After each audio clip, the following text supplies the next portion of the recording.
Brace yourself. This, Saving the Republic, is one broadcast at a time. The Clark Cast with Matt Clark. Saving the Republic, one broadcast at a time. My name is Matt Clark. This right here is the show that unveils the insanity of today's politics every Saturday from 1 to 2 o'clock on WAAM here in the People's Republic of Ann Arbor, Michigan. Also on FTR Radio. You know, as usual, a lot to get into today, and I want to shift the spotlight, if you will, this week on race and the discussion of race.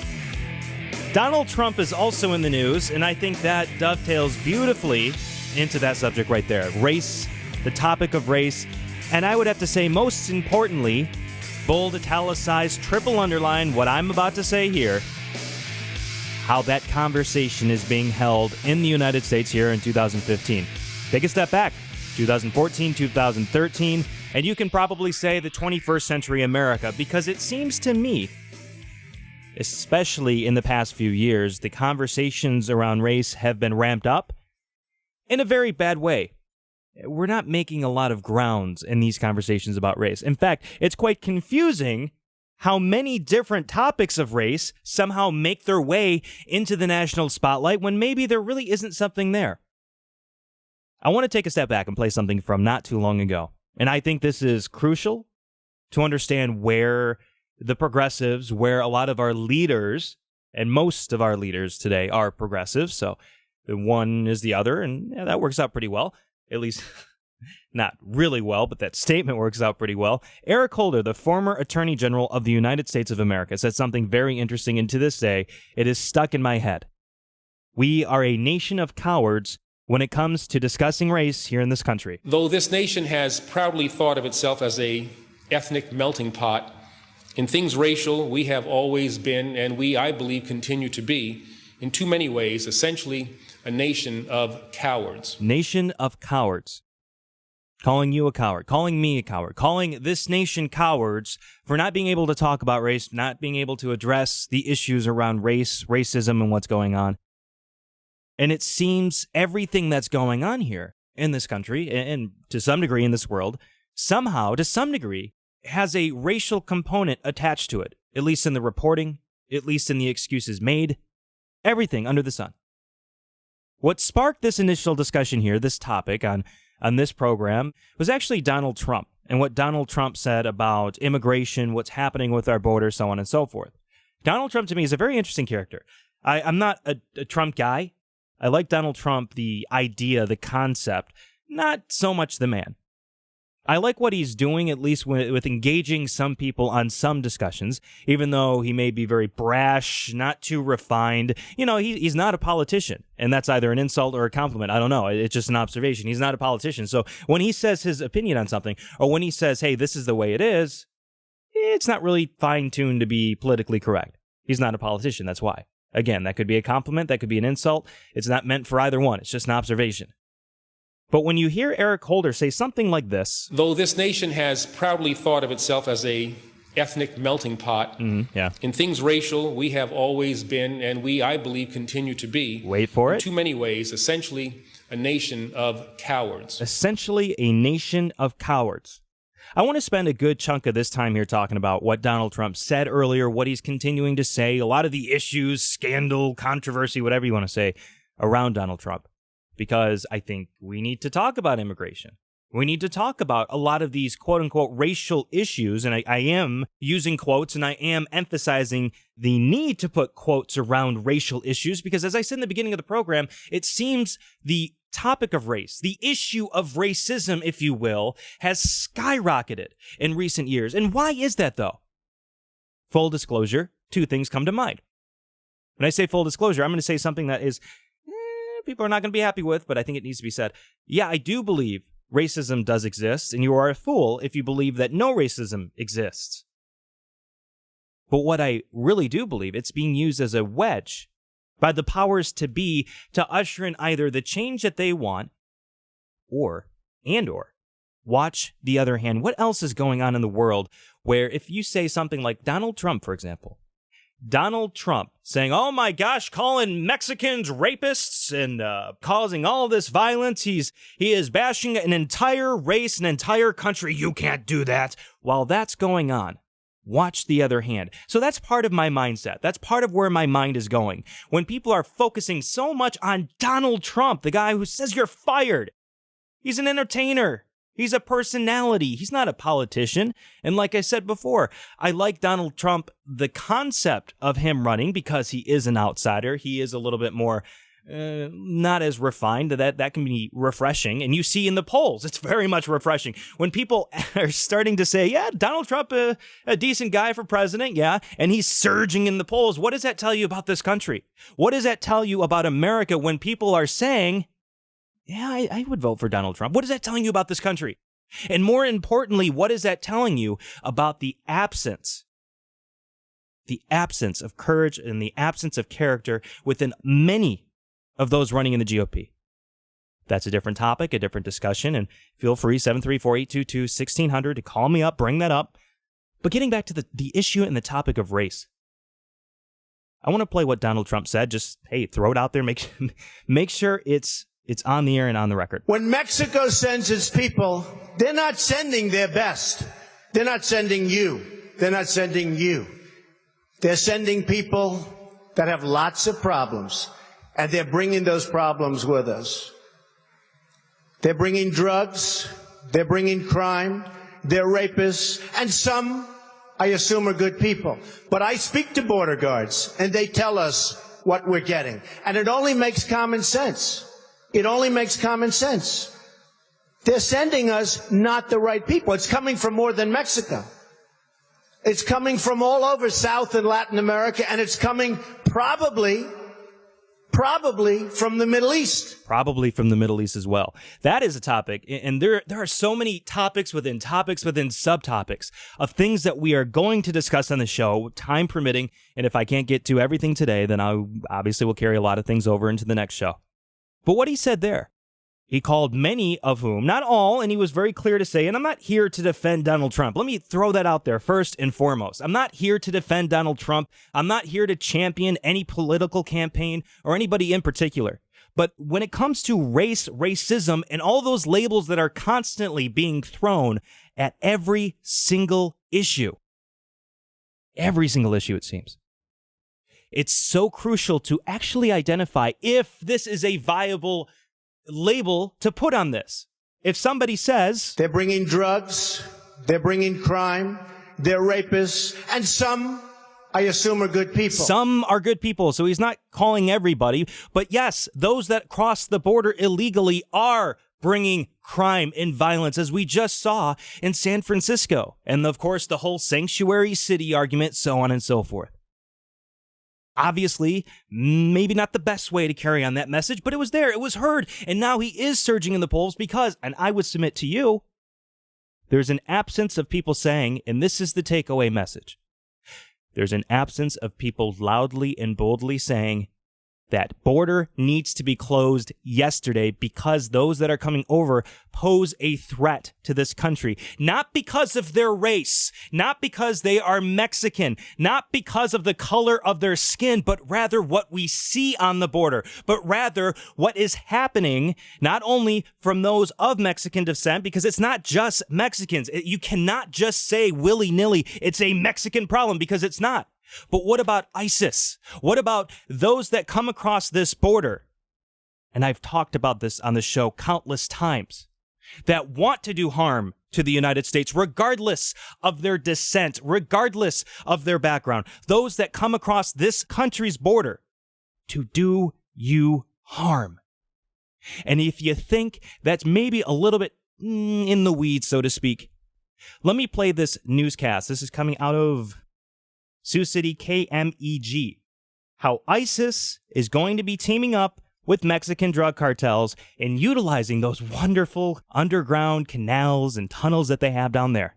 So if you think maybe the whole Donald Trump issue, at least what he's trying to propose, is not worth exploring a little bit, not because it's Mexicans, but maybe because somebody wants to do you harm. Take a listen to this. Our southern border is long, and U.S. Border Patrol agents work to fight illegal activity, like illegal immigration, drugs. And now, according to an FBI consultant, the border could be an attractive region for ISIS, thanks in part to powerful drug lords. Drug dealers have found a way to move money without it being followed. They found a way to move people in and out, and they found a way to move product. 76. That product is tons and tons of methamphetamine, heroin, and pot, transferred through a labyrinth of tunnels from Mexico, drugs that are headed for the streets of the U.S. But these tunnels can easily be an underground highway for ISIS to spawn its brutality right here. The stronger they get over there, the more power they have. So I can definitely see in the future a collaboration between terrorist groups and drug dealers to our south. It's individuals they would bring into this country, maybe at some point suicide bombers, which is really scary, and then weapons of mass destruction. Terrorist experts say the epidemic of unstable leadership in Mexico, combined with ruthless drug cartels, creates a vacuum. What's been going on in Mexico creates an opportunity for any organization to try to take advantage of it, whether it's ISIS or Al-Shabaab. Two major drug cartels that could attract ISIS cover a lot of land in Mexico. Both skirt the U.S. border. So anybody out there, and you see this time and time again, open borders. We don't need borders. The issue is not those coming across here illegally. The issue is the border itself. We need to get rid of borders. What about those that will do you harm? Whether they fly the flag of the Islamic State, or whether they are coming across the border because of drug-related issues, cartels, this, and that, human trafficking. Let's not forget the human trafficking and the issue around human trafficking, including small children for sexual purposes. Yeah, I know that's pretty gross. That sounds disgusting, but it is happening now. The worst thing that you can do is to now instantly say anybody who brings these issues up is a racist. Because you are hurting the problem. You are fueling the problem. You are fueling the issue. So if somebody like Donald Trump, and again, this isn't about Donald Trump, but it's more about the issue of him bringing this topic up. If somebody says there are rapists coming across the border, yes, that is very true. Not everybody, but that is very true. As I just mentioned, the human trafficking that's happening across the border, the violence that is happening across the border. And others will tout, and I'll play audio in just a second. The phone lines are lit up right now. But those that will say, well, you know, the president wants more border security, the president wants X, Y, and Z. And that was the White House's response, by the way, to the lady that died from the illegal alien who found refuge in San Francisco. The White House's response was, well, you know, the president, he wanted a bill that had more border security. Then I ask why Brian Terry, the border agent who was not able to carry a weapon, died at the hands of Mexican drug cartels. I ask you that question. Let's go to the phones at 734-822-1600. Mike, welcome to the show. Hey, Matt. Long time no talk to you, but on the subject of race and discussion of and illegal immigration, I really think, you know, to Ann Coulter's point in her book about shutting down all immigration for 10 years, I mean, we've had such an abuse of our border for such a long time. You do need to take a pause, figure out just where we're at in that regard. But one thing that needs to be considered is the illegal immigration that has taken place has been overwhelmingly from Central and South America. They have jumped in front of people from around the world who have tried to come here legally. Back in the 60s, John F. Kennedy put a hiatus on immigration from Western Europe, literally slowed it to nothing, and started opening up immigration to Asia, Africa, and South America. Now, with the abuse that has been hoisted upon us from South and Central America, I think it is only right for the rest of the world who has waited in line patiently to try to come here legally, that to Ann Coulter's point, that all immigration from South and Central America should be stopped for years, and because they've already pumped so many people here illegally. One other couple of quick points. To the point on racism, it is so used improperly. I don't think I know anybody that's a racist that thinks, based upon their race of birth, that they are better than somebody else. I don't. Now, I know plenty of people that are bigots, and I admit to myself to being prejudicial towards certain factors. So I think the use of racism is really a cop-out to try to shut down a conversation. And when Eric Holder says that America is cowardly and wanting to talk about, Eric Holder is the one who is the coward because he wants to give a speech about racism. He doesn't want to have a conversation. He expects white America to just listen to what he says and not call him out on where we disagree and have a legitimate dialogue. That is exactly right, Mike. That is exactly right. I want to have the dialogue in a respectful manner. I think we should talk about the issue of an open border. I don't think it's an issue, but if you want to talk about it, sure, let's talk about it in a very respectful and open way. If you want to talk about illegals coming and having maybe a different immigration policy, hey, you know what? Let's talk about it, but Matt Clark. Let's talk about it in a respectful way. And it seems to me, I don't know, maybe it doesn't seem this to you, but that does not happen. And I opened up the show 2 weeks ago, right before we went on the 4th of July break there, about the Supreme Court rulings. I can't say anything either for or against without having some sort of instant label attached to me. So the issue of we can't discuss anything transcends the issue of immigration because it happens every single time we want to bring something up. America, a melting pot. That phrase is used often. Give us, you're tired, you're poor, so on and so forth. That holds true. But legally, we want to have people coming into the country who are going to contribute, who are going to be good people. But that's the reason why the border exists, and that's the reason why we need to have a secure border to make sure no harm comes to us, to you, to me. More in just a few moments here. 734-822-1600. 734-822-1600. If you want to be part of the program, back in just a few minutes here. Bringing a surge of energy to the airwaves. This is the Clarkcast with Matt Clark.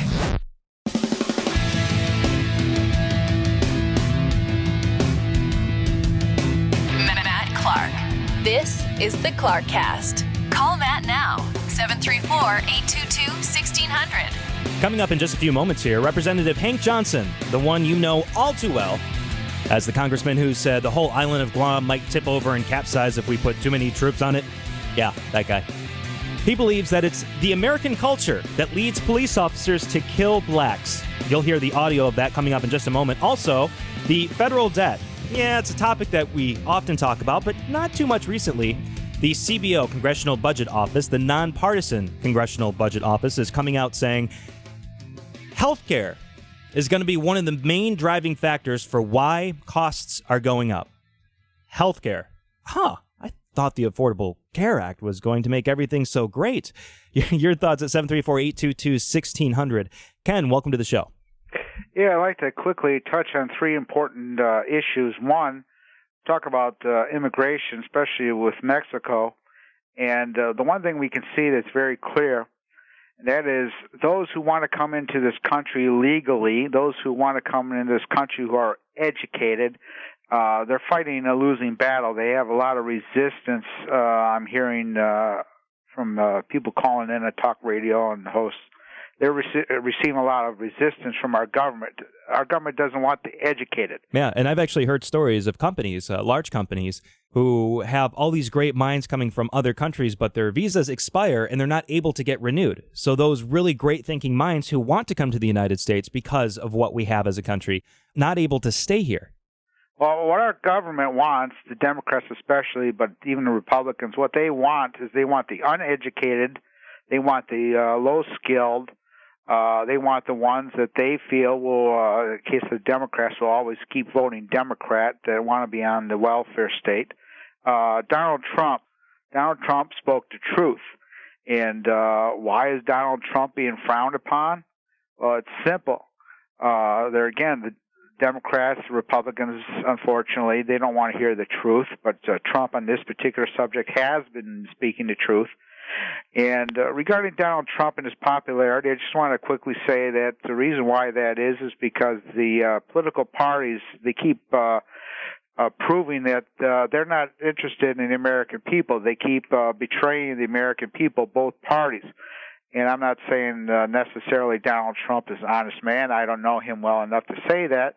But since he's not a politician, people are willing to give him a hear. because the Republicans keep, like I said, violating our trust, and Democrats, we can't trust what they have to say. Ken, I also think that he's saying something nobody else is saying. So when you say something like, let me pull up the audio. They're bringing drugs, they're bringing crime, they're rapists, and some, I assume, are good people. Not all illegals coming in here are bad people. Most of them are probably great people. But there are rapists, there are many bringing drugs across, and there are issues. One of the reasons why, of many, that we need to shut down the border for our protection. Yes, legal immigration is good. We should focus on legal immigration, but it has to be just that, legal. More in just a few moments here. 734-822-1600. Call me up right now. Stay tuned. This is the Clarkcast with Matt Clark.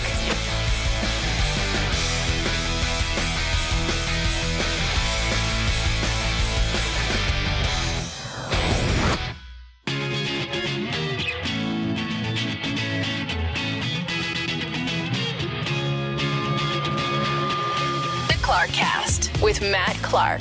Call Matt now, 734-822-1600. Let's go back to the phone lines and welcome Joe. Welcome, sir. Hi, Matt. How you doing today? Doing well. Long time no speak. Where you been? Oh, I've been crazy with some health issues. Just finally getting back to work on my feet again. Well, I wish you all the best. Thanks. Are you going out to Joe Gannon's next Saturday? I do not even know where Joe Gannon's going. Oh, so no. Having a party at his cottage, and I know you're probably invited. But anyway, I didn't know that. I mean, if Joe purposely didn't invite me, I think he just let the cat out of the bag, man. Well, he was saying some pretty nasty things about you the other day. Well, in all fairness, who doesn't say nasty things about me? Come on. Well, if he didn't, you wouldn't be doing your job, right? Exactly. What's up, brother? I want to talk to you about Donald Trump. I think he's a very rare breed, and he's definitely kicked the hornet's nest. But I got to give him credit. I think his actions, all these pundits are trying to describe motives to his actions. And I'll tell you, Matt, I think his actions are those of a patriot. He's not picking up a gun and going overseas and fighting a war that is improperly fought. But he's fighting it with the only tool he has is with his mouth and his money and his expertise. And how many other billionaires run for Congress and put their money on the line? I mean, run for the presidency and put their money on the line. He's doing it, and he's paying a price for it. Joe, I was going to open up the phone lines and ask, hey, convince me that Donald Trump is the real deal. And here's where I'm on the fence. I like Donald Trump, the concept, where you have, as you said, a billionaire, or let's just say a businessman, actually come up to the political stage and say, look, I'm not going to climb the political ladder like Mitt Romney, for example. I'm actually just going to go into this because I have nothing to lose, say what needs to be said, and then whatever happens, happens. Let the chips fall where they may. And when it comes to the immigration stuff, I mean, the point that I've been hammering all hour so far is what he said is very truthful. It wasn't the best way to say it, but that's not the point. He didn't say all Mexicans were rapists. He didn't say all were violent. He even said, hey, there was probably some good ones. But when it comes down to it, is there are factual statistics that show violence exists on the border, human trafficking exists on the border, and that news report I played in the beginning part of the show indicates that ISIS may be teaming up and joining with the Mexican drug cartels to utilize that open sieve to come into this country to do us harm. I don't think there's any maybe about it. I think it's a known fact among the people who work in those fields. I mean, border guards and stuff for some, ATF guys, and they say this. You know what? Most of them tell me, Matt, we're counting the days till our retirement. Yeah, they want to get out because their hands are so tied they can't do anything. He said every time we pick up somebody, we got to let them go. Let me ask. I don't know. I think even if Donald Trump uses his bully pulpit to spur conversation among, what some might call more legitimate candidates, that's fine with me. And he still did an act of patriotism because no one else was addressing that issue in the kind of language that American citizens talk to each other about on the street. And actually, let me dovetail into that. Thanks for the call, Joe. I appreciate that. Yep. And hey, I wish you all the best, man. Wish you all the best. Thank you. Appreciate it. You bet. John Boehner was asked about Donald Trump. And there's two issues that I have with the audio that you are about to hear. One, the way the reporter phrased and rather paraphrased what Donald Trump said. And again, I'm not a Trump supporter. I like the concept of some guy coming up through non-political routes saying, look, let me just speak what I believe. Let the chips fall where they may. And this may be a phony thing that he's doing. He might be doing it just for publicity, in which case it's not a really smart move because people are dropping him left and right. Contracts are being dropped left and right. But I like Trump, the concept, whether it's Trump, the man, I don't know. But he does bring up a really good issue that nobody else is bringing up, and that's the issue of immigration. And to tie the previous segment's overall topic, if you will, racism, the issue of race and that label is being thrown not only toward Donald Trump, but even on me just for suggesting, hey, maybe we should close down the border. Bam, just like that. Why? Are you against Mexicans? No, I actually love I love the Mexican people. I love the culture. Fantastic. But it's about the border. It's about what happens on the border. It's about others utilizing that open border to their advantage to do you harm. Going back to that John Boehner audio, though. So let's look at arguably the face of the establishment GOP. I mean, John Boehner's up there. I guess you could call him the face of the establishment GOP. He was asked about Donald Trump and the comments that Donald Trump made. And what's interesting, and like I said before, I have two issues. One with the way the reporter characterizes or paraphrases what Donald Trump says, and then, of course, John Boehner's response. So take a listen to this. Members of your party, one after the other, have been denouncing the comments of Donald Trump, who's running for president, saying that all Mexicans are rapists. No, stop. He did not say all Mexicans are rapists. I'm not defending Donald Trump. I'm just defending, let's say, good journalism, because clearly that's not what's happening here. There is violence on the border and there is rape on the border. Yes, human trafficking exists. Children are also being sold into sex slavery. This exists. So we must speak out against it. So just to re-clarify what was said by Trump. They're bringing drugs. They're bringing crime. They're rapists. And some, I assume, are good people. Okay, he didn't say all of them. Just to clarify that, just because I'm getting sick and tired of people instantly categorizing everybody in one bucket and not saying, well, he said whatever. So it's the mainstream press. What should I expect? Going back to that audio soundbite, though. Members of your party, one after the other, have been denouncing the comments of Donald Trump, who's running for president, saying that all Mexicans are rapists. The party leader of your party had to call him yesterday and ask him to tone it down. What's your message to Donald Trump, and are you concerned about the impact that debate is having on your party? So I disagree with Mr. Trump's comments. And frankly, I think when you look at the presidential candidates, they've all pretty well made their position clear. Yeah, you disagree with Donald Trump's comments. And, let me not say Donald Trump in that. You disagree with the assertion that there's violence and rape on the border. That's what I just heard there. Has nothing to do with race, has nothing to do with a particular culture. It has everything to do with a corrupt government.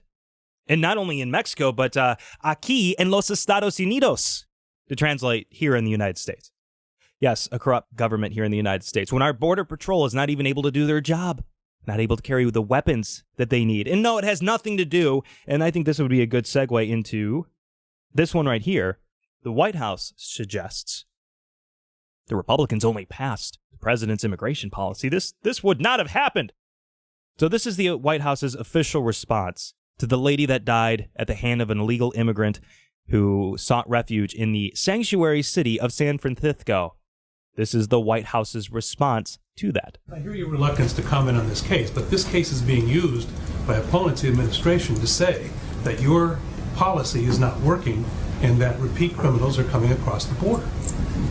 And what I'm saying is that those critics are individuals who oppose legislation that would have actually made a historic investment in border security. There it is. So I recognize that people want to play politics with this, but if you take a simple look at the facts, the fact is the president has done everything within his power to make sure that we're focusing our law enforcement resources on criminals and those who pose a threat to public safety. And it's because of the political efforts of Republicans that we have not been able to make the kind of investment that we would like to make in securing our border and keeping our community safe. I want to ask a question here. So this was a shooting that happened in San Francisco. Someone died at the hand of an illegal immigrant or illegal alien in San Francisco, which is a sanctuary city. Why, after this shooting, is the White House and the left not screaming for gun control? Right after every other gun shooting, it seemed, the left came out and said, gun control, we need more legislation, we need to stop the guns happening and people dying at the hands of guns. Well, in this case right here, somebody died because of a gun. How come gun control is not being raised here? I submit to you, and to piggyback off of what Jay Carney Jr. said, Josh Earnest, let's replay that because I think this is important. I hear your reluctance to comment on this case, but this case is being used by opponents of the administration to say that your policy is not working and that repeat criminals are coming across the border. And what I'm saying is that those critics are individuals who oppose legislation that would have actually made a historic investment in border security. So I recognize that people want to play politics. There it is. Playing politics. That's what this administration is doing. And those, not just this administration, but also John Boehner, too. Go back to the question that was asked. Why is Donald Trump surging in the polls right now?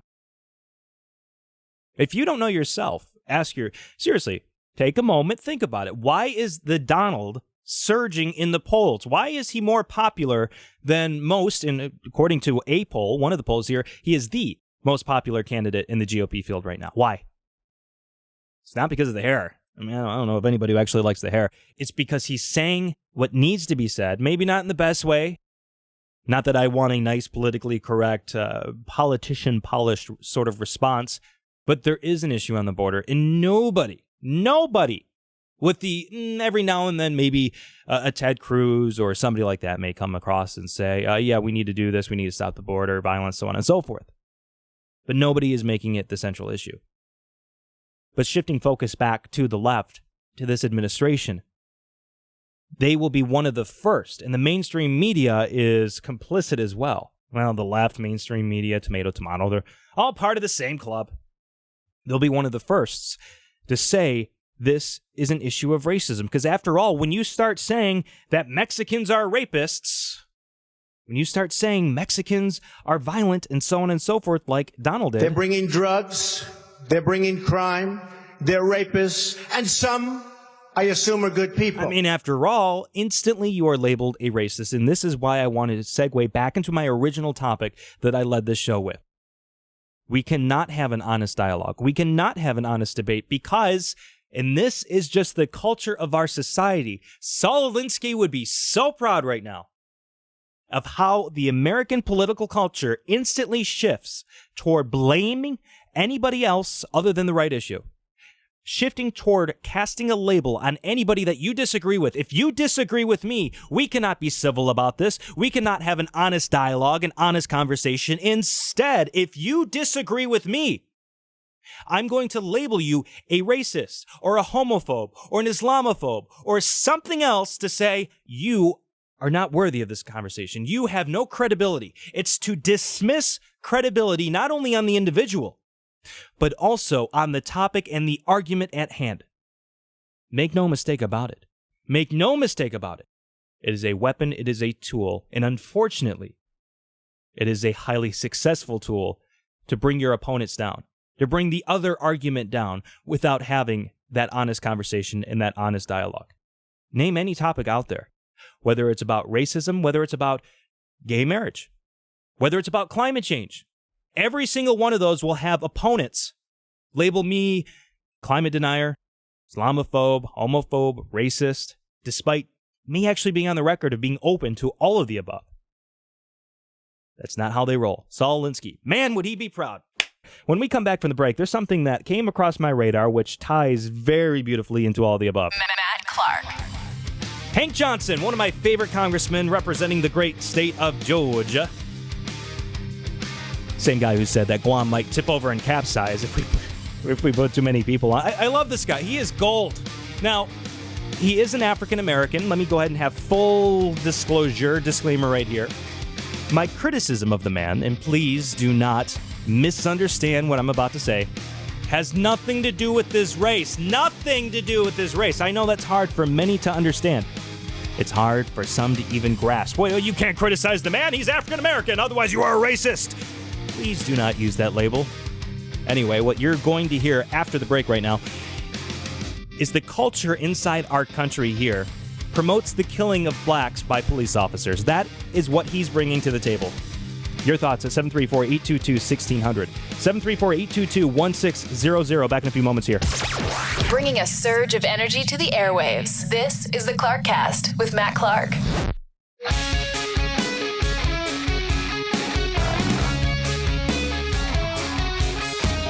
This is The Clarkcast with Matt Clark. Call Matt now, 734-822-1600. Welcome back to it. My name is Matt Clark. This right here is the show that unveils the insanity of today's politics every Saturday from 1 to 2 o'clock. Be sure to check out my website at www.clarkcast.com. Call me up right now, 734-822-1600.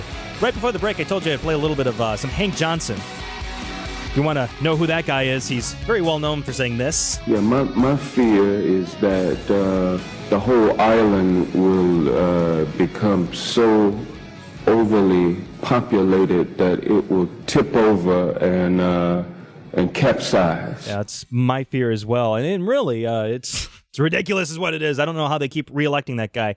Recently, he came out and said that it's the American culture that enables police officers to shoot blacks. Can't we say that there's a cultural problem on police forces where this kind of thing is allowed to flourish and happen outside of anyone's oversight?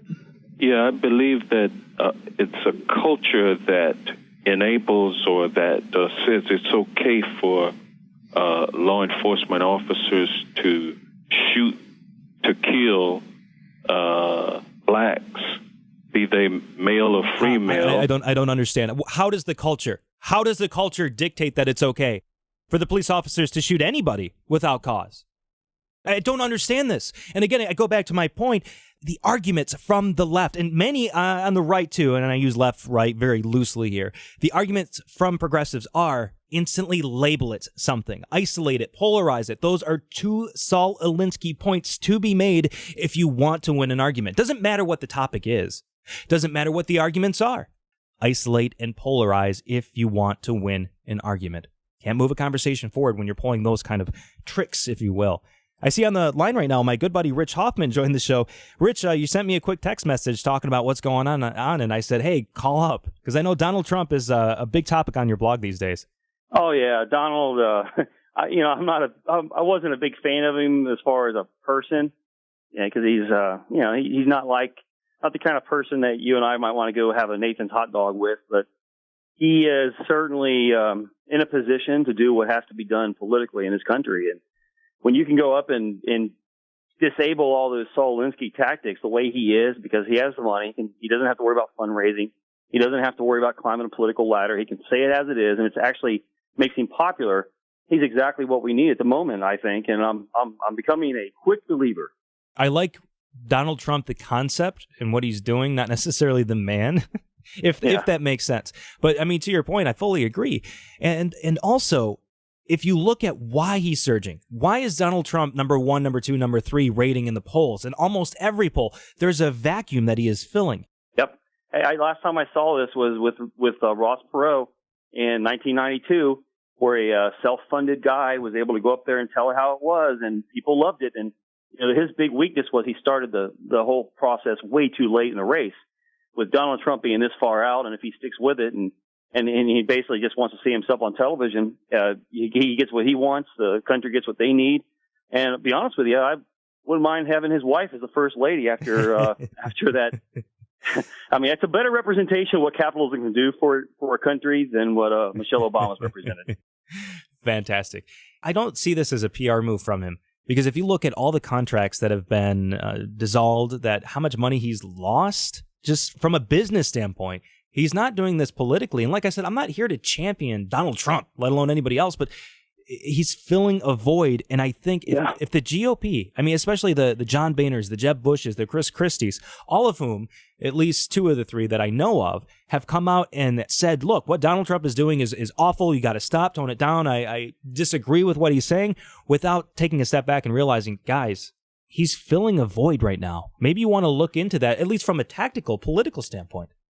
Well, yeah, I think you're right. And I think from a business standpoint, he's buying up a lot of stuff because everything's selling because nobody can afford to buy anything. And if he gets the economy turned around, he can make a lot of money. But, everybody who has any kind of investment is going to lose a lot of money if something doesn't happen dramatically in 2016. And it's pretty much a do or die situation. There's no choice. This is going to be a big election, and there's no way around it. You can't sugarcoat this one. No, absolutely not. Big question for you. How many troops does it take to tip over an island? Oh, well, according to that guy, we've had to talk about him before. He is absolutely hilarious. It's just hard to believe people like that actually exist. So I get a lot of hate mail, and I get in trouble every now and then because when something Hank Johnson appears in the news, I usually grab it and go with it. And I inevitably play the notorious "My fear is the whole island will tip over and capsize" bit. But the reason why I do that is I think it's a beautiful case in point of how stupid somebody can be, A, and B, how dumb their constituents can be to reelect that man to Congress over and over again, which just showcases how in trouble we are, Rich. That's why we're in trouble. Yep. People actually believe that kind of stuff. I know. And oh my gosh, he's just hilarious. But he represents a demographic that has sunk this country. And no, I hear you. I got to cut you off, Rich. Coming up at the end of the show, Rich Hoffman's site, overmanwarrior.com. Appreciate the cameo appearance here on the show, Rich. We'll talk again later. Check out my website, www.clarkcast.com. Thanks for listening. Take care. Be safe. For show highlights and more, visit www.clarkcast.com.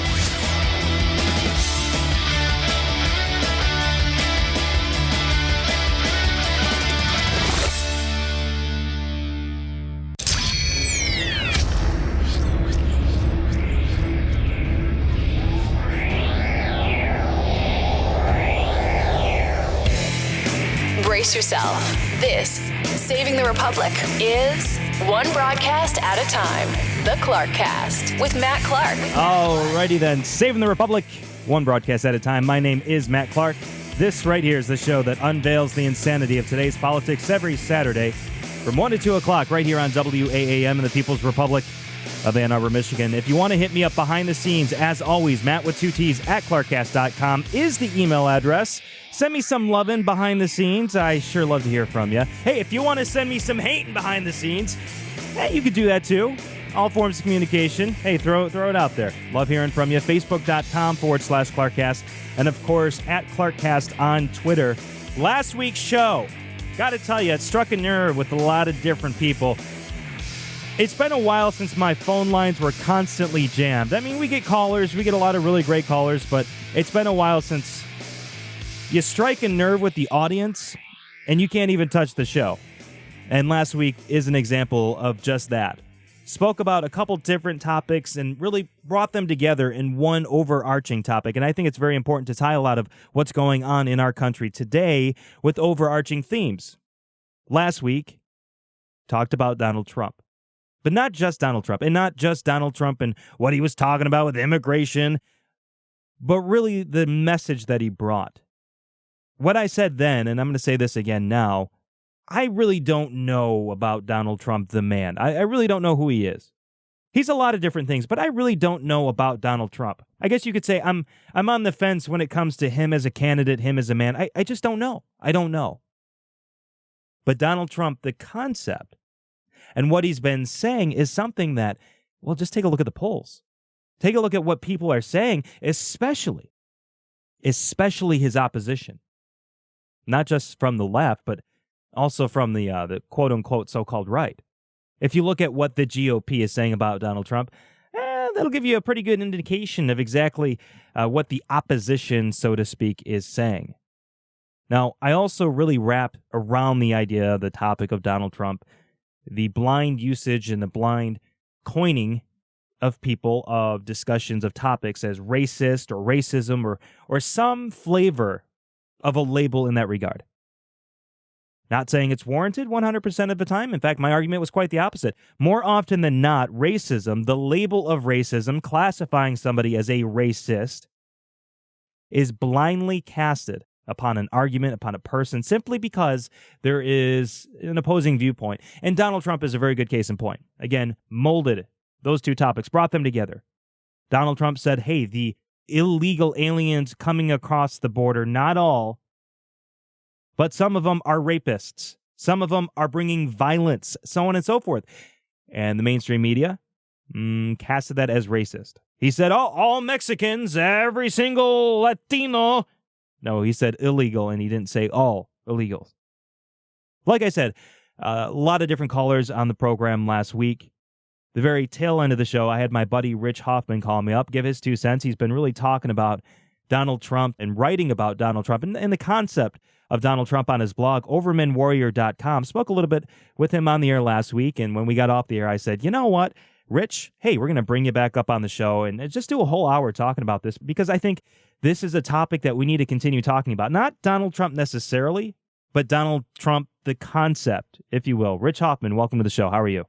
I am great. And listening to you say all that, I had a thought in trying to wrap kind of articulate what Donald Trump has managed to do to the United States political scene in the last 2 weeks. It reminds me of an Akira Kurosawa film that I loved from, I think it was 1989. It's called Dreams. And it's a series of short clips from the famed Japanese director, where one of those clips was a group of 4 mountain climbers that are lost, looking for their base camp in a snowstorm, and they're high up it might be Mount Everest. They never really indicate where they're at. They're just lost in this snowstorm, and they're ready to give it up because they can't find their camp. They don't know where their tents are. They have no idea. They're basically fatigued and ready to die. And the three of them pretty much give up, lay down, and they're passing out from the elements. And then one guy is hanging on. He's the leader, and but he realizes it's futile. The snow is picking up. The weather's coming in. It's just terrible. So he starts to give up, and he's dying. And as he's close to death, this really beautiful angel appears, and she just kind of hovers there in the snow, and she leans over him and she's whispering him to sleep, saying, "Go to sleep, go to sleep, go to sleep." And it's very peaceful, very, very, the guy's dying. And then he gets this last minute of fight in him, and he starts to push back against this angel that's pushing him to sleep. And the more he pushes back, the more she pushes him and insists that he lay down, close your eyes, go to sleep, basically die. And then he gets a little upset, and he pushes back even harder and harder and harder. And pretty soon the struggle ensues. The angel loses its temper, and the face goes from this beautiful woman into a skull. And you find out it's the Grim Reaper, and it's just trying to seduce him to death, sleep. And it throws a fit. It turns into a giant lightning cloud and, drifts off and disappears in the storm. And the minute that the demon leaves, it was a demon. The minute the thing evaporates, the storm goes away. He sees his 3 comrades there. They're barely alive. And then he realizes that he's got to rally them to health. So he goes and picks them up, and then guess what? 20 feet from where they were dying is their base camp. And all this fog was all around them, and they were ready to die and go to sleep, and they were being soothed into this death trance. And all the guy had to do was push back a little bit more, and guess what? Everything he really needed was always right there, just a few feet from him. And I think what Donald Trump has done over the last couple of weeks, he's pushed back a little bit this soothsaying sleep that we've been all nurtured to kind of just go to sleep and let it happen. And that little bit of fight has rallied people to say, hey, no, I'm not going to do that. And we're pushing back against a storm, only to realize that the base camp is just right there. It's a really good analogy. I like that story. Yeah, I thought you would. I want to ask you this. I open up this show saying that I'm not really sure about Donald Trump, the man. I really don't know his motives. They may be the best. They may be the worst. I don't know. For me, it's about the concept. It's about the conversation. If something a little bit more grows from that in terms of the candidate, great. We'll have that discussion and that conversation as we move forward. I'm not really sold on the man, but that's fine. Because as you just said, as I said before that, it's bringing up a different conversation that has not happened. And one of the things that I did last week is really wrap the theme around the blind casting of the phrase, of the term, of the label racism on a group of people, on a topic, whatever, because that's the Saul Alinsky tactic to do so. Right. And what's so refreshing about this show, about your blog, is, look, we take a step back. Let the chips fall where they may. If Donald Trump turns out to be a racist and it's a completely evident and we see that the evidence is there come tomorrow, 2 weeks, 4 weeks, whatever, I'll denounce him. But when it comes to the topic of immigration, when it comes to all topics that really have not seen the light of day in the 2016 race and even prior to, this, like you said, it's so refreshing to hear. And the issue was already there before. 20 feet away, so to speak, to continue your analogy. Yeah. You've been to Mexico before, haven't you? I have, yes. Yeah.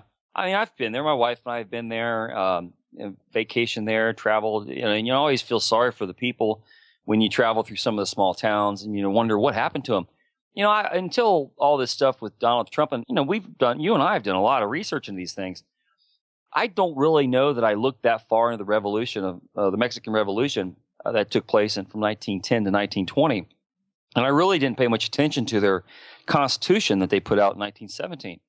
I know about the Santa Ana situation with Sam Houston and the Republic of Texas and all the battles that took place while Jackson was president.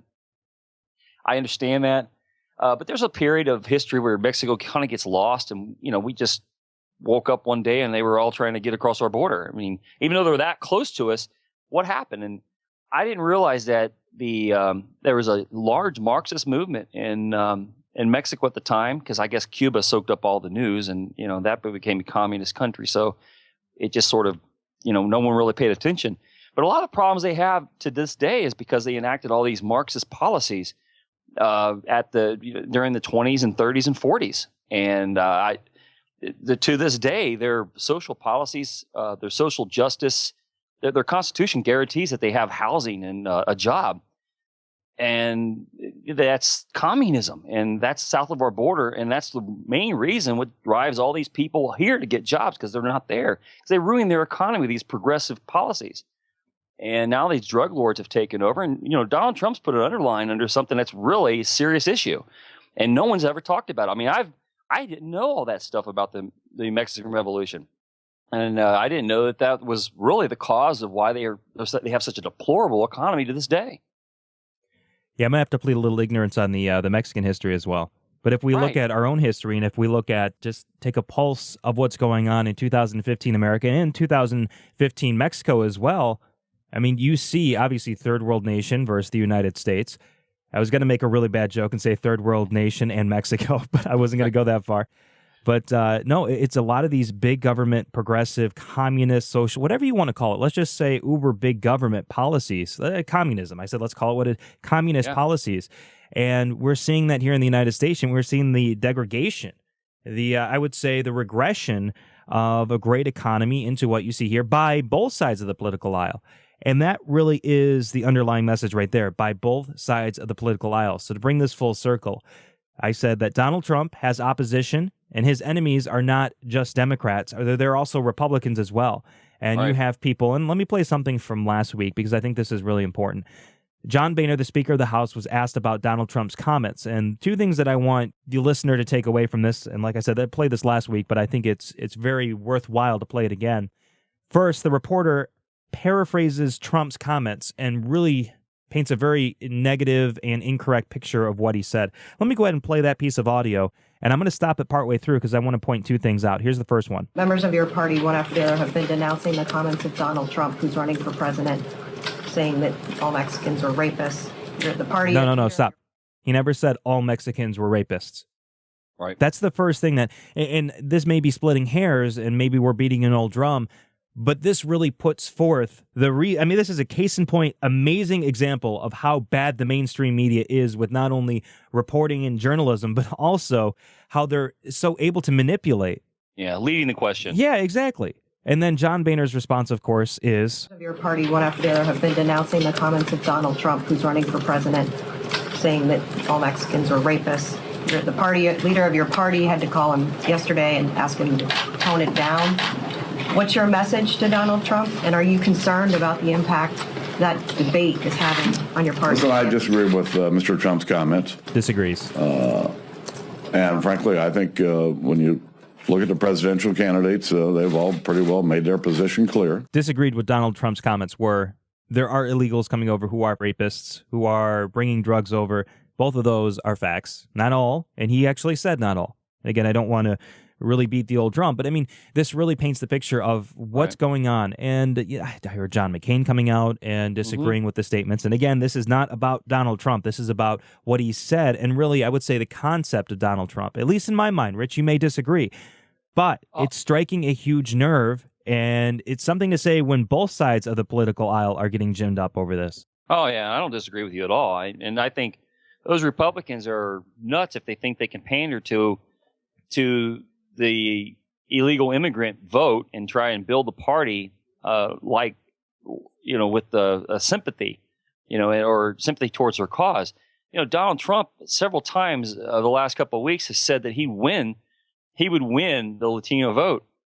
And of course, that goes against the strategy of the current Republican Party, which is trying to basically handle it the same way that Democrats have handled it. Yeah. And they're fighting for the same piece of pie by pandering to people with amnesty programs. I actually have that audio if you want to hear that.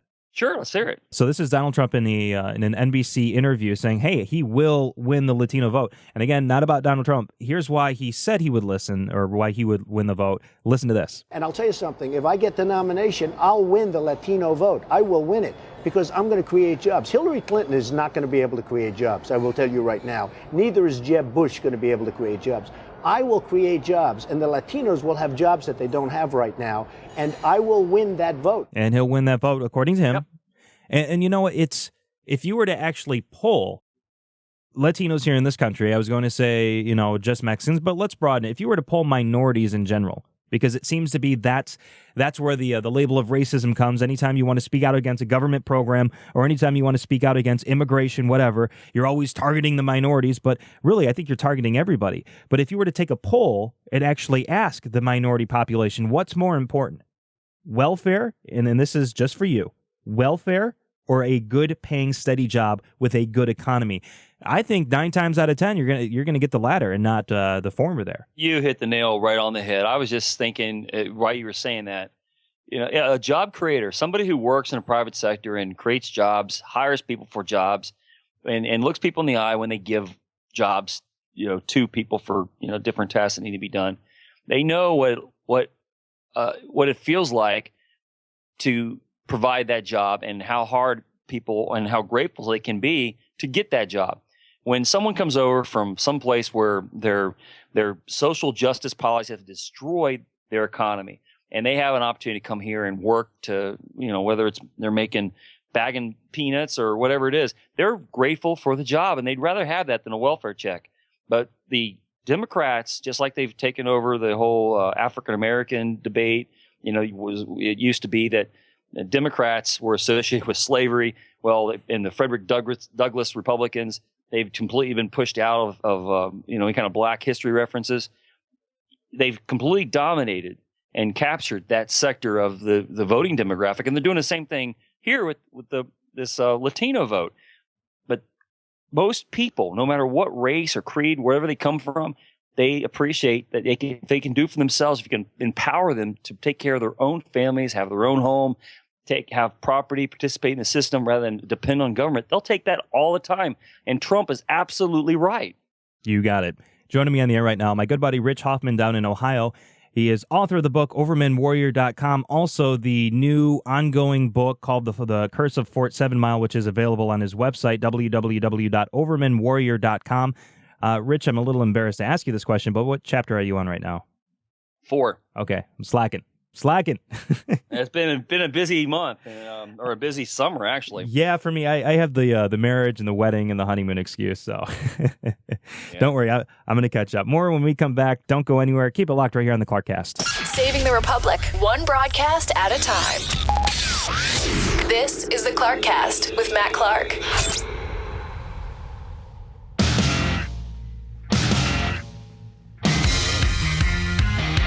This is the Clarkcast with Matt Clark. Welcome back to it. My name is Matt Clark. This right here is the show that unveils the insanity of today's politics every Saturday from 1 to 2 o'clock.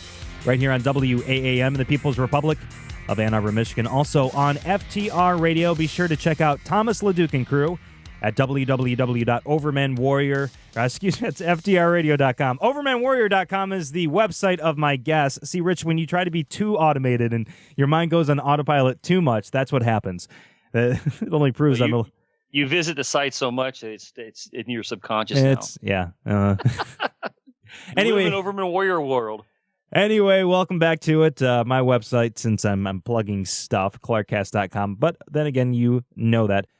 Rich Hoffman is on the air right now and talking about Donald Trump again, because it really struck a nerve with a lot of people, not only on this broadcast last week, but also across the country. And it's not Donald Trump the man, it's Donald Trump the concept, and really what he's doing. And what is he doing? Yes, I know I've said this last show, I've said it this show already, but he's bringing up topics and issues that nobody wants to touch. Nobody wants to touch. And I think he said something very interesting during his NBC interview, which was just embarrassing for the reporter. I mean, he really put her in her place. And you know, Rich, you're the one who sent me this link to this NBC interview. Yeah. And I'm not sure whether, and I actually feel sorry for her, if she's a journalism major and she's a sophomore in college and this is just, I don't know, she's an intern. I have no idea. But it really didn't go off that well. It looked good for Trump, but not so much for her. Anyway, so he brought this up. The reason why we're talking about immigration is because of him, and I think there's some validity to that. This guy that killed the wonderful young woman from San Francisco, he went back to Mexico. They forced him out. They forced people into our country, and they are drug dealers, and they are criminals of all kind. We are taking Mexico's problems. Mexico is beating us on trade, and they're beating us at the border. But Mexico doesn't want to take these people, so what do? They send them to our stupid politicians, and we have sanctuary cities, and we have all of this nonsense. I've been saying this for a long time, Katie, and it's a disgrace. And frankly, if I didn't bring it up, you wouldn't even be talking about immigration right now. Now, we are talking about immigration because of Donald Trump, but unfortunately, as the themes was last week on the show here, it's all about racism if you talk about immigration. It's all about marginalizing and Saul Alinsky-izing, Right. if that's even a word. Right. Well, it is now because, I mean, that's what's going on, and that's how they disable conversation, steer. I mean, just like we played in the Boehner clip from the previous segment, that's how these reporters lead the direction of a conversation, and then they get you to follow where they're going. And the clip you're playing there, Donald Trump is taking control of that interview, and he takes control because if you've ever read The Art of the Deal, that's how he's made his money. He takes control of the conversation, and they sent this reporter to she's a young person, a female, so I guess they figured that it would disable his tactics, but he let her have it, and I was proud of him for doing it. And it was all good sport, and he's not bad about it. I mean, the guy did 12 years on The Apprentice. He knows what he's talking about, and he's certainly not going to chase after a skirt. He doesn't need to. And it was to no avail for her. He really, if he was to do that as a president, I think he would change the world into a love for capitalism. How would you respond to critics that say that he's too cocky to be president? 4 years ago, that might have been true. I think maybe 2024, that might be true. I think in 2016, I think you need to have a little bit of American swagger. I think you probably need to put a calendar out to the world that shows bikini-clad chicks in red, white, and blue bikinis in front of the White House. And I think we need to say this is what capitalism would do for you. American swagger. I like American that. Swagger. American swagger. We need it back, and someone needs to be able to go out and sell it. I mean, you've heard of wartime presidents that can take control during situations, different, let's say, conditions of the world, different status of the world. We're in a place right now where America's not too strong in the world. So I think we need not only a little American swagger, but a lot of American swagger. Stay tuned to the Clarkcast right now. Be sure to hit me up behind the scenes, Matt with 2 T's, at clarkcast.com. If you have something to say, stay tuned. Don't go anywhere. This is the Clarkcast with Matt Clark.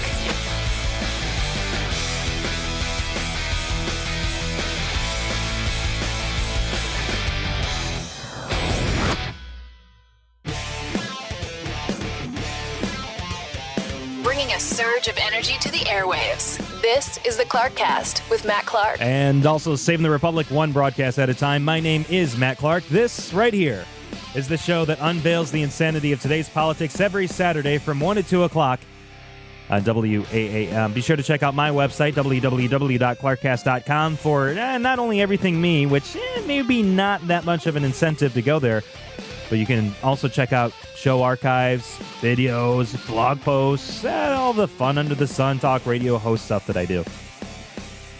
Right before the break, talking about Donald Trump and really the concept of Donald Trump, but more importantly, right before we went to break, we talked about different types of presidents and really different situations in the world, different times of our lives require different presidents. I mean, for example, there's wartime presidents.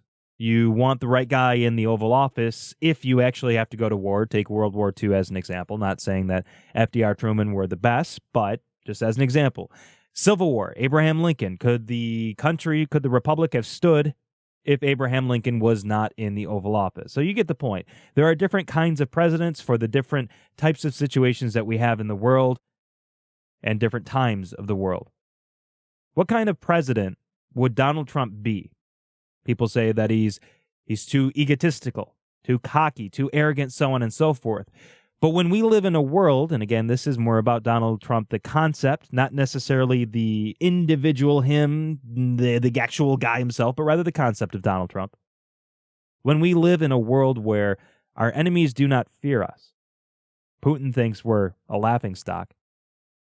ISIS is just running rampant. And guess what, folks? We just gave nuclear capabilities to Iran. I'm pretty sure they actually swore they want both Israel and the United States dead. But hey, let's give them nuclear weapons. I know it's nuclear technology capability, but let's give them nuclear weapons. Let's call a spade a spade. So maybe the egotistical, not too refined Donald Trump, at least that concept, is exactly what we need in 21st century America, specifically 2016, 17, 18, 19, and into perhaps a second term, the concept of Donald Trump.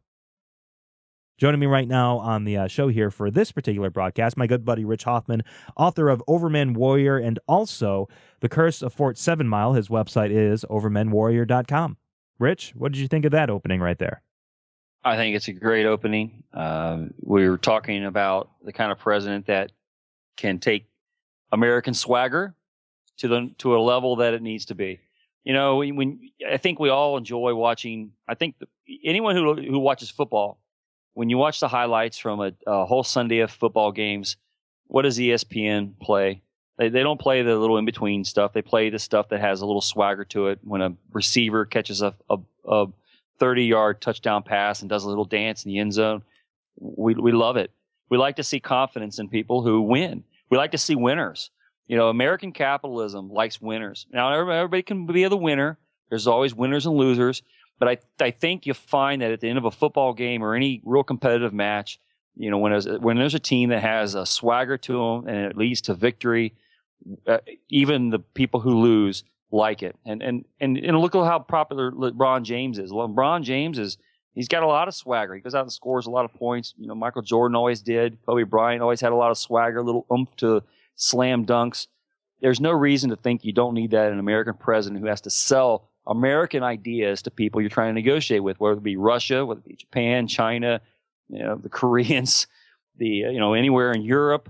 While as people are suffering and struggling to find two nickels to rub together to pay their debts, you know, someone has to have an answer. And America has that answer, and it's called capitalism. And you got to stop pandering to all these feel-good socialist policies all over the world that is drowning the world economy. Someone has to say, you guys are stupid. You need to listen to what we're doing. We're here to help you. Sign up with us. And you're fired. You're fired. Now listen to me, and I'll help you out. But you got to have someone who's willing to do some straight talk, even if it's unpopular. And, you know, I think Donald Trump thrives with that kind of negativity. And I don't think there's another person who's running for president or anybody who's ran for president, maybe since Reagan's first term, back when he was running in 1979, has had that kind of American swagger. And I think that's what's desperately needed at this current moment. During the break, we were talking about debt. And you just brought up debt. We see what happened. You say death, TH? Death is debt? Debt. Debt. Well, I mean, one does lead to the other. Debt Let's be honest. They both lead to the same thing. It's a terminal situation. Yep. And we see what's happening over in Greece. Yep. We see what happens when you just run up a bill that you can't afford. The person that's doing all of the credit card swiping right there is the government.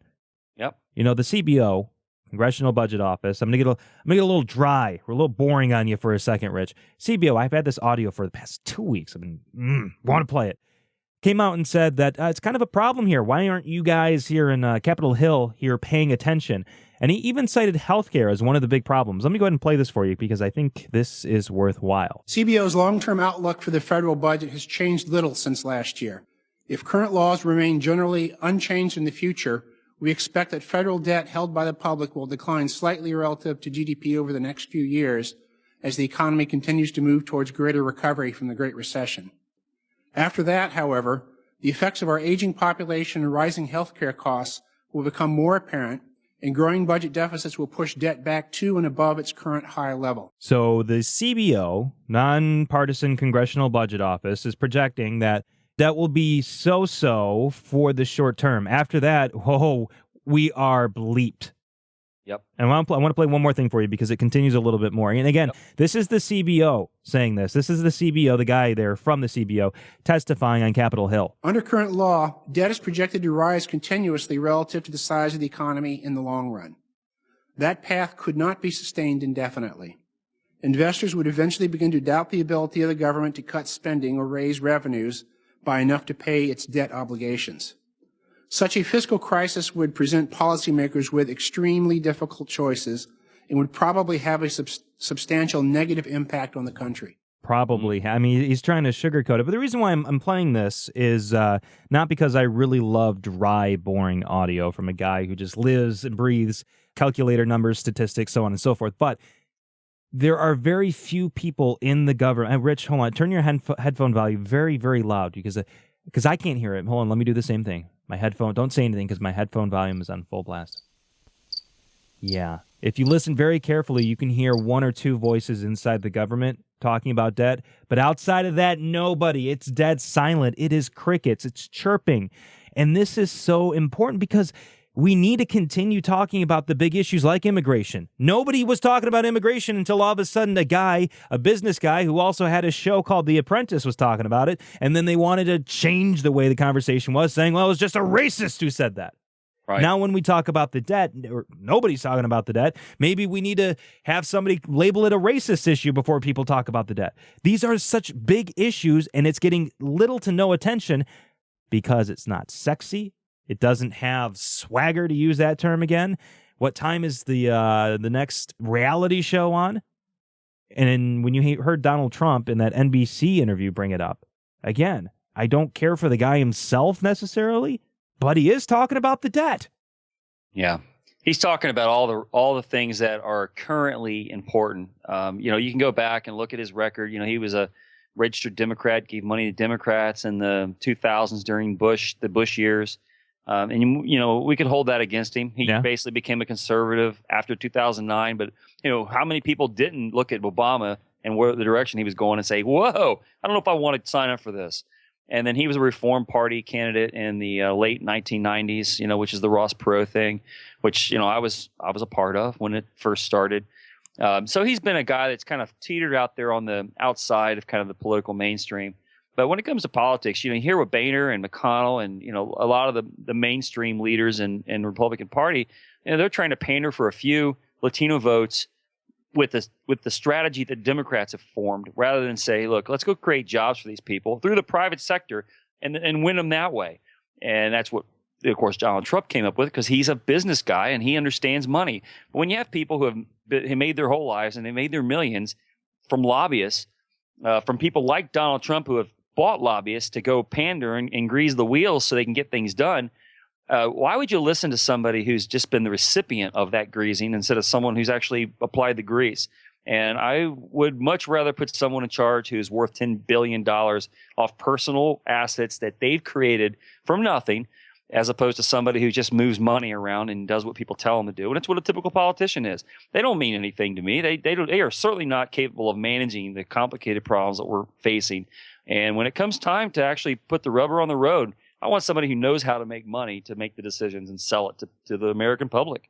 Yeah, exactly. And, from the private sector standpoint, there is so much accountability to be had because if you screw something up, especially at the Trump level, you are going to lose a lot of money. You're going to lose a lot of jobs. There are a heavy amount of consequences, unlike a politician.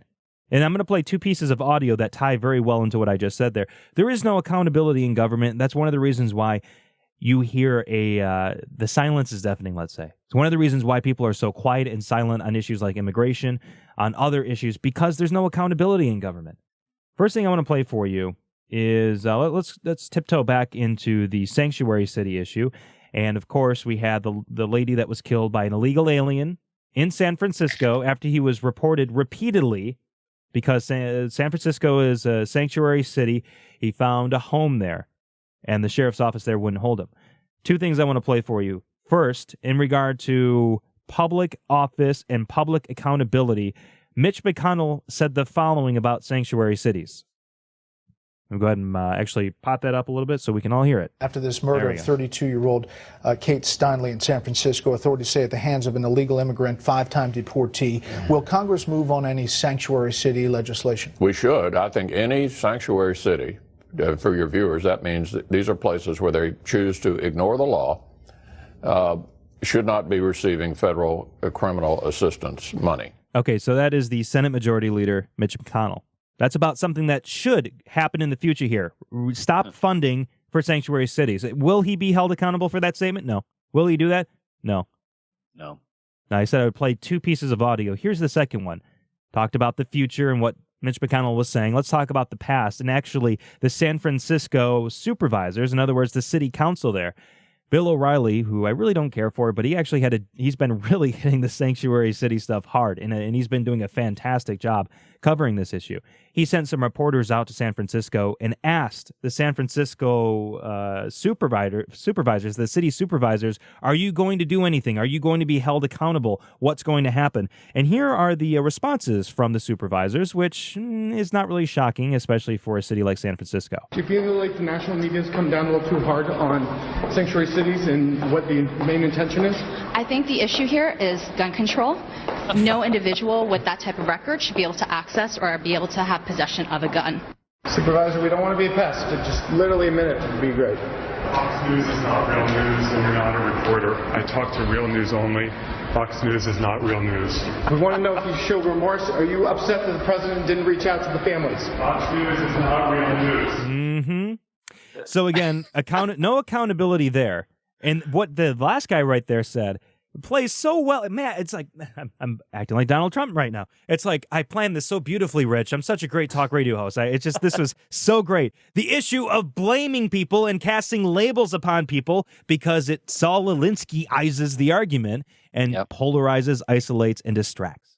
And you heard it right there where the guy said that Fox News isn't real news. I mean, you can disagree with Fox News, and, personally, I think Fox News is too liberal for my taste, but, Fox News, you could say it's too, it's not real, but, they have the top, they're top in most categories, and that's from that ratings, whole Saul Alinsky thing, huh? From the ratings, yeah. From the ratings.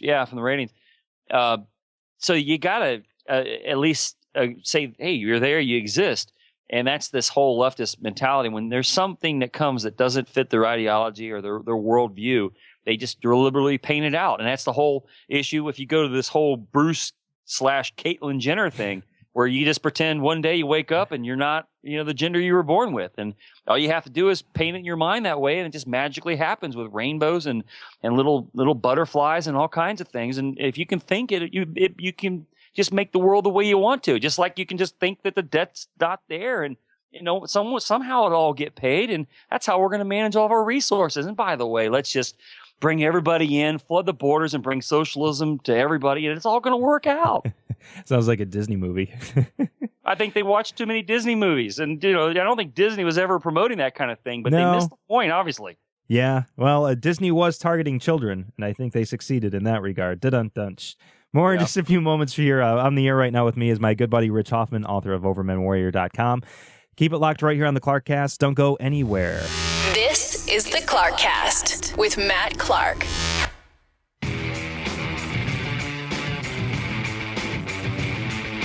Saving the Republic, one broadcast at a time. The Clarkcast with Matt Clark. Joining me on the phone right now, actually via Skype. Let me give him a little bit more audio credit than just a mere phone. My good buddy Rich Hoffman, author of Overman Warrior, actually joining me from his home studio these days, rocking it out in the big league. Rich, welcome back. I want to switch gears and talk about Iran. I don't know. I always get email and complaints saying that I said it wrong. Oh, well. I got to tell you what. I don't know why, but for some reason, I get labeled into this box where if I'm against the Iranian deal, people come at me and say, well, you want war then, right? No, those are not my only two flippin' option is war or giving the bad guys, who, by the way, want us dead. Let me say that again. Dead. Those are not my only two options right there, is war or give them nukes. Anyway. Well, what no one's talked about with the whole thing is it doesn't necessarily mean nukes. I mean, I think eventually that's the end game that you find with the big fear is. But they're selling this whole thing as an energy sustenance thing, bringing 1600 AD Iran into the 19th century, or at least the 20th century, with some nuclear energy, right? I mean, that's how they've sold it. Mm-hmm. Yet here in the United States, you can't hardly build a nuclear facility because the EPA has cracked down on Krypton 85, an element saying it's dangerous to people and it has no relevance to any sort of bad reaction to humans. But yet they put the Krypton notion in there because Superman in the comic and people associate it with danger. And it's taken a lot of these permits that have been filed for nuclear power facilities and made them just too expensive to even begin to. And that's how the EPA has kept a lot of energy from being developed here in the United States. But yet John Kerry and the Obama administration pretty much just threw it in their lap, along with all the dangerous elements. What if there was a nuclear meltdown in Iran? How would that destabilize the Middle East? I mean, think about that. Just don't even think about the whole. I think it would stabilize it. Yeah, actually, that's true. It would make everybody Bad joke. It would be stable for the first time in 4,000 years. Oh boy! But it's insane. It's absolutely crazy. So there's everybody's proud of this deal. There's two other issues here. So yeah, I know the bomb part is not where they're going, but the Ayatollah, the supreme leader, the guy who's really in charge, and others inside the country say death to Israel, death to America. So I don't buy for a second this is only for peaceful reasons, and I don't think you do either. No. And here's another one. I mean, we've talked about electromagnetic pulses, EMPs on the show, and what they do, what they can do. Iran doesn't need to perfect any sort of wonderful nuclear bomb or any sort of missile technology. All they need to do is shoot off a half-ass built nuke over any part of a major city, and all of a sudden, bam, all the electricity's gone. So that's one point right there. But also, they get an influx of money that we've been holding against them for quite some time. So that was part of the negotiation, the deal that Iran got. And Wolf Blitzer had Susan Rice. She's a secretary advisor to the president, and she's also very well known for the whole Benghazi issue, but we're not going to bring that up. Anyway, Wolf Blitzer kind of put her into a corner, and I think this is an interesting piece from CNN. Once the money starts flowing in, it's their money correctly. As I pointed out, as you pointed out, it's their money. What they can do with it, whatever they want. If they want to give $1 billion in weapons to Bashar al-Assad or $1 billion to Houthi rebels in Yemen. No, they can't do that, Wolf, because they'll still be under an arms embargo. They would prevent them from sending weapons anywhere. But what if they're not sending weapons? What if they're just sending money? Well, they may be able to send money, yes. Where do these people come from? I have no idea. There's a term for this. I don't remember what it is, but the worst of the country is running the country. Oh, my gosh. Yeah, not to dish Starbucks, but I think a lot of these people get their news from Starbucks cups that they drink their coffee out of. I don't know why. I mean, where's the reality? I'm surprised these people can put 2 feet in front of the other to walk a few steps. I have no idea. I played Mitch McConnell earlier talking about the sanctuary city and how he said, I don't think we should give money. Again, we should hold him accountable. I don't think this country will, but we should. He also had something to say in regard to the Iranian deal. It appears as if the administration's approach to this was to reach whatever agreement the Iranians are willing to enter into. So I think it's going to be a very hard sell if it's completed in Congress. I don't think it's going to be that hard of a sell. I think Congress has sold themselves out so many different times. I mean, look at the trade deal. No one respects them. Nobody respects them. And I think they are so bought for and paid for that it's if this is what the powers to be want, whomever the powers to be are, I think it's going to happen. I mean, I really don't think this is going to make that much of a big deal. I hope I'm wrong. I really do hope I'm wrong. You're not wrong, and that's a shame of it. And that's I'm sure there's some lobbyists there that want to build a nuclear power facility, whether it's in Iran or in California. And since California can't get anything approved through the EPA, they can't even have water go to their people because of some fish. They're going to lobby to build it in Iran or wherever they can build it, because that's where the administration has said, hey, we want to help those people who signed up for communism in the 70s and decided that they were going to wreck their economy. We want to help them by some nuclear power capability and get them back on their feet from all their devastating, stupid decisions they made, and just like Mexico did. I know you brought this up earlier, and maybe I just blew by too fast beyond it. The whole concept that here in the United States, you can't build any sort of power plant if it's not deemed great by the EPA, so pretty much no power plant at all. But yet, we are willingly giving the Iranians the ability, and by the way, Iran has a track record of awful to despicable, maybe that's too polite, of being environmentally friendly. Just throwing that out there, so I don't know. Just a consideration. Yeah, just a consideration. Hey, guys, does anybody even think to have some sort of EPA highly regulated part into this Iranian deal? I think not. I have no idea. It won't be a part of it at all. No, absolutely not. This is Iran. This is the president leaving his legacy to give them bombs. And that's the takeaway message right there. Rich Hoffman, author of OvermanWarrior.com, also Tale of the Dragon and the Curse of Fort 7 Mile, now on chapter number 7. Thanks, Rich. I appreciate you joining me. To everybody else, thanks. Take care. Catch you next week. For show highlights and more, visit www.clarkcast.com.